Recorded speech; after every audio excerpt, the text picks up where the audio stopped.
Hola, mi nombre es Aneida Hernández del grupo 204 y voy a explicar cómo es la resolución de un problema de movimiento en dos dimensiones. Bueno, el desplazamiento y la velocidad y la aceleración son cantidades vectoriales, es decir, no son únicamente un número.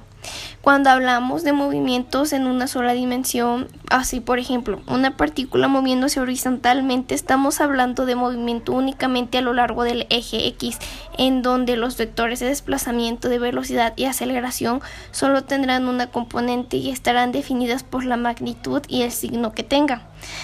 Si tiene un signo positivo, querrá decir que el desplazamiento o la velocidad es hacia la derecha, y si tiene un signo negativo es hacia la izquierda. La definición de un vector, una vez que consideramos un movimiento en más de una dimensión, se complica. Por ejemplo, si tenemos un automóvil que se mueve no nada más a lo largo del eje X, sino que también tiene un componente de su movimiento. El vector de desplazamiento, es decir, que inicia de un punto inicial del movimiento y también del punto final, que va a tener coordenadas X y en XY.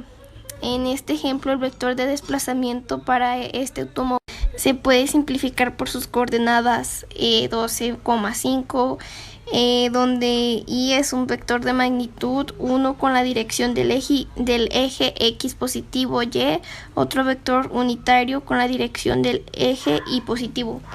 Lo que quiere decir esta notación es que este vector de desplazamiento va 2 unidades a la derecha en el eje X y 5 unidades hacia arriba del eje Y.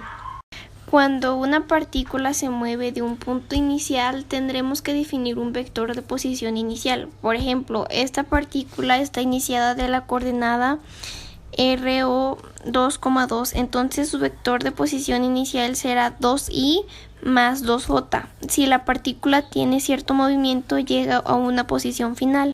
Por ejemplo, en este caso, a la coordenada 6,0 tendremos que definir un vector de posición que será 6i más 0j, o simplemente lo podemos poner como 6i.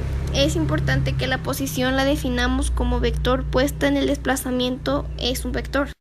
En este caso, el vector en color rojo, el cual será igual a la posición final menos la posición inicial, y para obtener un vector a través de una resta, ambos términos tienen que ser también vectores. ¿Cómo vamos a obtener el desplazamiento de esta partícula? Vamos a restar los dos vectores, primero al vector de posición final menos el inicial. Para esto simplemente tomamos las coordenadas X y los restamos, que sería 6 menos 2 es 4. Le ponemos su vector y su vector unitario y después restamos los componentes en Y. Para el primer caso es 0 menos 2, daría los 2j.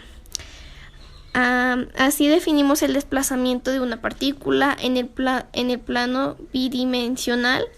Además, vamos a recordar que la velocidad promedio está definida como el cambio en la posición correcta respecto al tiempo, y es exactamente lo mismo para el caso en dos dimensiones. Esta es toda mi explicación y por su atención, gracias.